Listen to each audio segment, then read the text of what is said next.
ఈ మధ్య కాలంలో వైసీపీ నాయకులు అయితే మాత్రం రోజు వార్తలు అయితే నిలుస్తున్నారు. ఈ కోవలోనే వైసీపీ ఎమ్మెల్సీ దువ్వాడ శ్రీనివాస్ అయితే మాత్రం ఆ కుటుంబ కథా చిత్రం అయితే మాత్రం ఈ మధ్య తెగ వైరల్ అయింది, మనందరం చూసాం. అయితే దువ్వాడ శ్రీనివాస్ మళ్ళీ ఆడియో అయితే మాత్రం కలకలం రేపుతుంది. ఆయన ఈ మధ్య కాలంలో ఒక పెట్రోల్ రిఫైనరీ సంస్థకు చెందినటువంటి అధికారికి అయితే మాత్రం ఫోన్లో బెదిరింపు కాల్ ఏదైతే చేసి ఆ అధికారిని బెదిరించినటువంటి అంశం అయితే మాత్రం తెరపైకి వచ్చింది. మరోపక్క ఆయన సన్నిహితురాలు అవ్వచ్చు, లేకపోతే ఆ స్నేహితురాలు అవ్వచ్చు, ఆ మాధురికి సంబంధించినటువంటి ఒక పెట్రోల్ బంకు సంబంధించి ఆ యొక్క అంశానికి సంబంధించి ఎమ్మెల్సీ దువ్వాడ శ్రీనివాస్ అయితే మాత్రం ఆ అధికారిని బెదిరించినటువంటి అంశాలన్నీ కూడా ఇప్పుడు ఆడియోలో మనం చూడవచ్చు. అయితే ఆ యొక్క పెట్రోల్ బంకును పునరుద్ధరించాలని చెప్పేసి అధికారికి అయితే మాత్రం బెదిరించడం జరిగింది. ఆ అధికారి అయితే మాత్రం లేదు, వాటికి సంబంధించినటువంటి ఆ అంశాలను అయితే మాత్రం ఆ పెట్రోల్ బంకు సంబంధించినటువంటి ఉత్తర్వులను అయితే రద్దు చేశాం, మొత్తానికి ఇక పునరుద్ధరించడం కుదరదు అని చెప్పేసి ఆ అధికారి అయితే మాత్రం కరాఖండిగా చెప్పడం జరిగింది. కానీ అధికార ఊహంతో ఆయన అయితే మాత్రం అధికారిని బెదిరించే విధంగా ఆడియోలో మాట్లాడినటువంటి విషయాలు అయితే మాత్రం ఇప్పుడు సోషల్ మీడియాలో వైరల్ అవుతుంది. దానికి సంబంధించినటువంటి ఆడియోలో జరిగినటువంటి దువ్వాడ శ్రీనివాసు అవతల అధికారిని అయితే మాత్రం ఏ విధంగా బెదిరిస్తుందో ఒకసారి మనం చూద్దాం ఆడియోలో.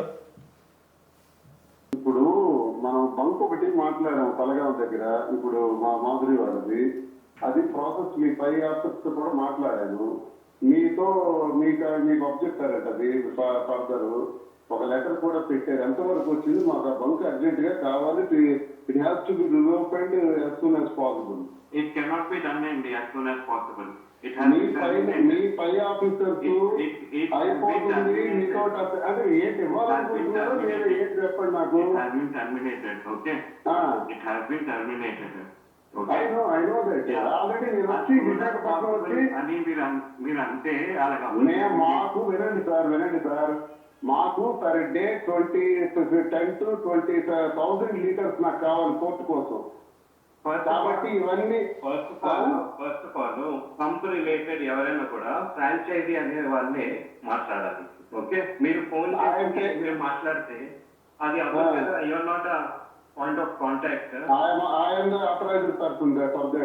You are not an authorized person. Are you arguing with me? I'm not arguing with you. Then how you are saying you are not an authorized person. I am an authorized, so you should not speak like that. You should not like that. Speak like that. I am asking me if your DM and no, like that. One minute. You are not the authorized person. If you are not authorized person as an MLC, why should I speak with you? What is the necessity to speak with you? Don't speak with me. Why should I speak with you? What is the necessity to speak with you? Don't speak with me. I am not an authorized person. Why should I speak with you? What is the necessity to speak with you? Don't speak with me. I am asking you, your manager, your DM told me to speak with you.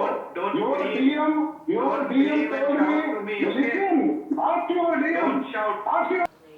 Right, ఇక దువ్వాడ శ్రీనివాస్ ఆ అధికారికి ఏ విధంగా ఆ ఫోన్లో బెదిరిస్తుండో మనం చూస్తున్నాం కదా. అక్కడ నాకు పోర్టుకు సంబంధించి 20,000 లీటర్లు అవసరం అవుతాయని చెప్పేసి తన స్నేహితురాలు అవ్వచ్చు, లేకపోతే సన్నిహితురాలు అవ్వచ్చు, ఆమె ఆ మాధురికి సంబంధించినటువంటి తలగాం దగ్గర ఉన్నటువంటి పెట్రోల్ బంకు సంబంధించినటువంటి అనుమతులు ఇవ్వాలి, పునరుద్ధరించాలని చెప్పేసి దువ్వాడ శ్రీనివాస్ అయితే మాత్రం ఆ అధికారిని ఫోన్లో బెదిరిస్తున్నటువంటి ఆడియో అయితే మాత్రం ఇప్పుడు కలకలం రేపుతుంది. మరోపక్క హుకుం జారీ చేస్తున్నారు.